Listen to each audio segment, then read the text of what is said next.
అనుదినము దేవుని కృపావార్త కొరకు ఎదురు చూస్తూ ప్రార్థిస్తున్న ఆత్మీయులారా, నేటి వాగ్దానంగా యోహాను సువార్త 11:40 నీవు నమ్మిన యెడల నువ్వు దేవుని మహిమను చూతువు. John chapter 11:40. When you believe, you shall see the glory of God.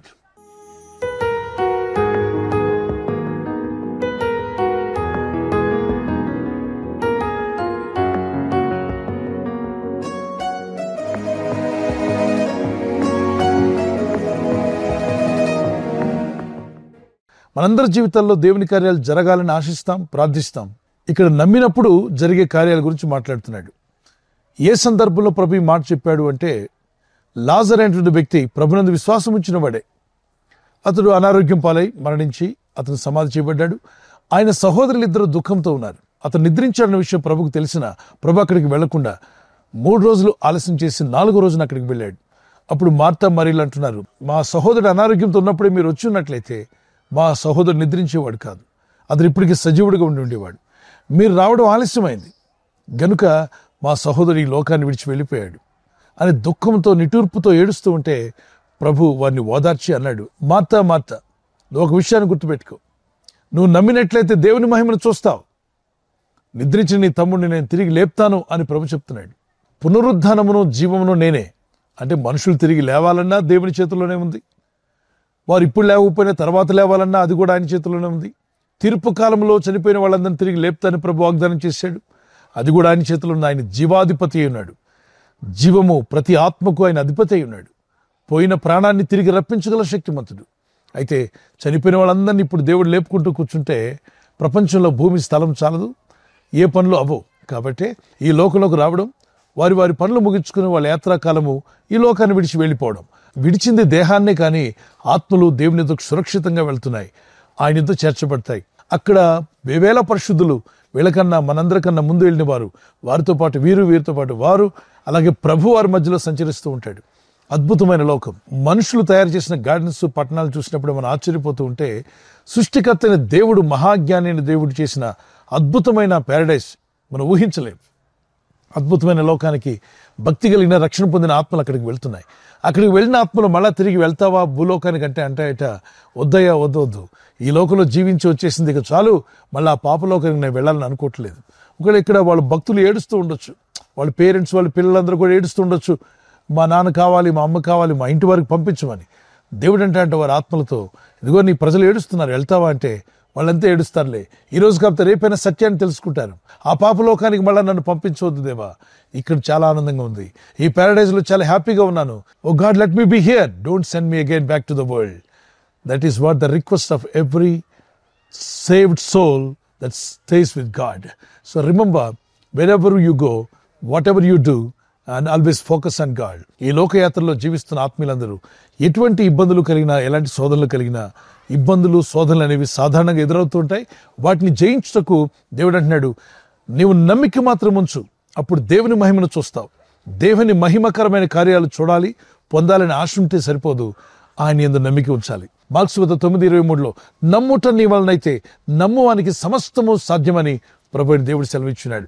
ఒక కీర్తన పాడుకుందాం. నిన్ను నమ్మినచో సిగ్గుపడనీయవు, నన్ను నెమ్మదితో నీవే ఉంచెదవు. నిన్ను నమ్మినచో సిగ్గుపడనీయవు, నన్ను నెమ్మదితో నీవే ఉంచెదవు. ఆపత్కాలమున నమ్ముకొనదగిన, ఆపత్కాలమున నమ్ముకొనదగిన యేసు నీవే ఆధారము, యేసు నీవే నా ప్రాణము, యేసు నీవే ఆధారము, యేసు నీవే నా ప్రాణము. ఈ వాగ్దానం ఎత్తి ప్రార్థించండి. ప్రభువా, మీరు సెలవిచ్చున్నారు, నమ్మితే నీ మహిమను చూస్తామని. నమ్ముట వలన దేవుని మహిమను చూడగలిగే కృపను మాకు దయచేయండి. ఇదిగో నా పరిస్థితులు బాలేవు, నీ యందు విశ్వాసం ఉంచి ప్రార్థిస్తున్నాను, నమ్మిక ఉంచుతున్నాను, నువ్వు ఆశ్చర్యకరుడు, అద్భుతకరుడు, ఆలోచనకర్తవు, నీకు సమస్తము సాధ్యమే. ఈ విషయంలో నాకు సహాయం చేయమని వేడుకునండి. దేవుని యందు స్థిరమైన నమ్మిక కలిగి ఉండండి. ఒక మాట మీకు జ్ఞాపం చేస్తున్నాను. ఆ సమాధి వద్దకు వెళ్ళినప్పుడు అక్కడ ఉన్నటువంటి వాళ్ళందరూ కూడా ఏం జరుగుతుంది, ఇప్పుడు జరిగేదేంటి అని ఆశ్చర్యంగా చూస్తూ ఉన్నారు. ప్రభు అన్నాడు, ఆ రాయిని తీసివేయండి అన్నాడు. అక్కడున్న వాళ్ళందరూ ఆశ్చర్యపోయి ఉండొచ్చు. ఎందుకు రాయి తీయాలి? అతను చనిపోయి 4వ రోజు కదా, దుర్వాసన వస్తుందేమో. అక్కడికి వెళ్ళినట్లయితే వాసన అయ్యా వద్దు అని చెప్తే ప్రభు అన్నాడు, మొదట మీరు ఆ రాయిని తీయండి అని. మరికొందరు అనుకోవచ్చు, ఏంటి చనిపోయిన వాడిని తిరిగి లేపుతాడా ప్రభు? లేపేటప్పుడు రాయిని కూడా ఆయనే తీయొచ్చుగా. ఆయన చచ్చినోడినే తిరిగి లేపగలిగినప్పుడు రాయి తొలగిపో అంటే అదే తొలగిపోతుందిగా. ఇలాంటి ఐడియాలు ఇస్తున్నాం కాబట్టి ఏ కార్యాలు జరగట్లా. నమ్మండ్రా అంటే నమ్మం, కానీ దేవునికి ఐడియాలు ఇచ్చేవాళ్ళం అయ్యాం. ఇక నుండి దేవునికి ఐడియాలు ఇవ్వనక్కర్లా, ఆయన చెప్పిన పని మనం చేయాలంతే. రాయి ముందు రాయి తీయడం మన వల్ల అవుద్ది, కానీ శవాన్ని లేపడం మన వల్ల కాదు. వారు ఎదురు మాట చెప్పకుండా వెళ్ళి రాయిని తొలగించారు. అప్పుడు ప్రభు అన్నాడు, లాజర్ బయటికి రా అని పిలిచాడు. ఆయన పిలిచిన వెంటనే ఆయన సమాధి చేసినప్పుడు తెల్లని వస్త్రాలు చుట్టి పెట్టారు కదా, ఆ ప్రేత వస్త్రాలతోనే బయటకు వచ్చేసాడు. అది చూసిన వారు కొంతమంది భయకంపితులయ్యారు, కొందరైతే అక్కడ నుండి పారిపోయారు. ఎందుకంటే శవం లేచి వస్తే భయపడరా? ప్రపంచంలో మానవ చరిత్రలు ఎప్పుడు జరగల కులిపోయిన శవం తిరిగి లేచి రావడం. ప్రభు పిలిచిన వెంటనే సచ్చిన వాడు ఎలా తిరిగి లేచాడు? ఈయన జీవాధిపతి అని రుజువు అవుతుంది. దేవుడు జీవం ఇచ్చేవాడే కాదు, జీవమునకు అధిపతి. పోయిన ప్రాణాన్ని తిరిగి రప్పించేవాడు, ఆయన సర్వశక్తిమంతుడు. అయితే ఇప్పుడు చనిపోయిన వారందరినీ తిరిగి లేపుతాడంటే కానే కాదు. ప్రతి ఒక్కరికి టైం వచ్చినప్పుడు ఈ లోకాన్ని విడిచి వెళ్ళిపోవాలి. ప్రభు రాకడి దినాల్లో మృతులైన వారు తిరిగి లేస్తారు. సజీవులైన మనము వారితో కూడా కలిసి మధ్యాకాశంలో ప్రభుని ఎదుర్కోవడానికి వెళ్తామని రాయబడింది. సో దేవుని విశ్వాసం ఉంచు, నమ్మిక ఉంచి ప్రార్థించు. నీ జీవితంలో ఏ కొదువు ఉన్నా, అది ఆర్థిక ఇబ్బందులు కావచ్చు, అనారోగ్యం కావచ్చు, ఉద్యోగం కావచ్చు, లేదా మీ జీవితంలో మీరు జయించాల్సిన అనేక సమస్యలు, శోధనలు ఉన్నప్పుడు వాటిని జయించుటకు కృపను ప్రభు అనుగ్రహిస్తాడు. విశ్వాసంతో ప్రార్థించు.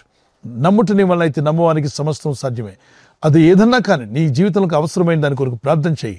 ప్రభునందు విశ్వాసం ఉంచుతున్నాను ప్రభు, ఇదిగో నేను నమ్ముచున్నానయ్యా, నా పట్ల అద్భుతం చేయవా, ఆశ్చర్యం చేయవా అని ప్రార్థన చేయండి. పరిశుద్ధమైన మా ప్రియ తండ్రి, ఈ వాగ్దానం ఎత్తి ప్రార్థిస్తుండగా అయ్యా, ఆనాడు మీరు సెలవిచ్చారు, నమ్మగలిగితే దేవుని మహిమను చూస్తావని.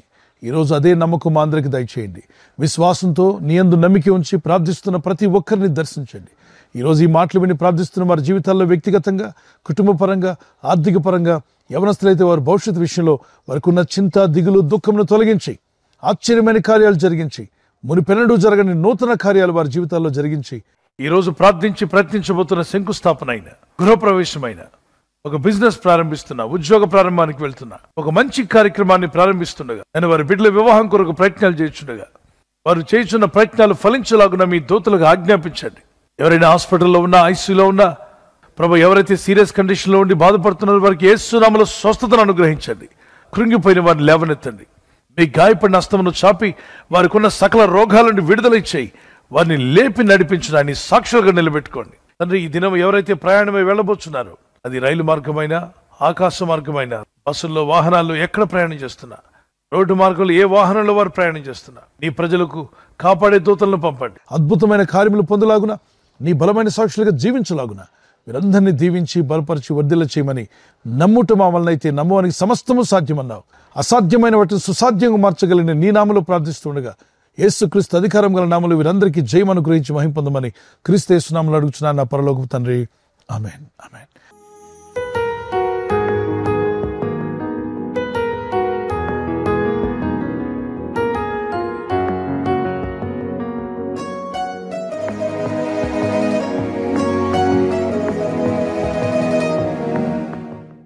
ఎవరైతే బర్త్డే జరుపుకుంటున్నారో, happy birthday to you. Many more returns of the day. May the Lord continue to bless your life with a long life. ప్రభు మిమ్మల్ని దీవించి వర్ధిల్ల చేసి ఆస్వాదించి కాపాడును గాక. ఆమేన్. మీకు ఇచ్చిన వాగ్దానం 2 Chronicles chapter 20 verse 17. 2 దినవృత్తాంతం 20:17. యెహోవా దయచేయు రక్షణను మీరు చూచెదరు, భయపడకుడి, జడికుడి. Stand firm and see the deliverance the Lord will give you. The Lord is going to give you a great deliverance. You will just stand and see in prayer. ప్రార్థనలో ఉంటూ మీరు వాటిని పొందుకుందురుగాక. May happy birthday to you. Many more returns of the day. May the Lord continue to bless you. Anniversary జరుపుకునే వారికి happy anniversary. Many more returns of the day. ప్రభు రాకడ ఆలస్యమైతే silver jubilee, golden jubilee, platinum జరుపుకునే కృపా దంపతులని మీకు దేవుడు దయచేయునుగాక. మీరు ఆదర్శ దంపతులుగా ఉండి యేసుక్రీస్తు ప్రభు యొక్క గుణగణాలు లోకానికి ప్రచురపరిచేవారుగా ప్రేమానురాగాలు ప్రభు మీకు దయచేయను గాక. లవ్ అండ్ ఎఫెక్షన్ మీ మధ్యలో అది అధికమవును గాక. ఆమేన్. మీకు ఇచ్చిన వాగ్దానం నెహెమీయా చాప్టర్ 8:10. ఆ నెహెమీయా 8:10 చూద్దాం.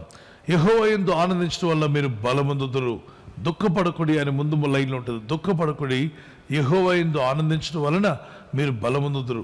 ఇక దుఃఖపడింది చాలు, ప్రభులో ఆనందించండి, స్తుతించండి, ప్రార్థించండి, భారం ఆయన మీద మోపండి, కన్నీళ్లతో ప్రార్థిద్దాం. ప్రార్థన అయిన తర్వాత ఇక ఆనందిద్దాం. ప్రభు జవాబిస్తాడని. Joy of the Lord is your strength. Joy of the Lord is your strength. ఆమేన్. God bless you. ఈ ఛానల్ మీరు సబ్స్క్రైబ్ చేసుకోవడం వలన 2 పనులు జరుగుతున్నాయి. ఒకటి, సువార్త జరుగుతున్నది, ఆత్మలు రక్షించబడుతున్నాయి. రెండవది, పేదలకు, అనాథలకు ఈ ఛానల్ ద్వారా సహకారం అందించడం జరుగుతుంది. మనం సబ్స్క్రైబ్ చేసుకోవడం వలన అందరికీ సహాయం చేసిన వారమవుతున్నాం. ఖచ్చితంగా ఈ యూట్యూబ్ ఛానల్ ను సబ్స్క్రైబ్ చేసుకొని బెల్ బటన్ ను క్లిక్ చేయండి. మీకు వెంటనే మెసేజెస్ పంపబడతాయి.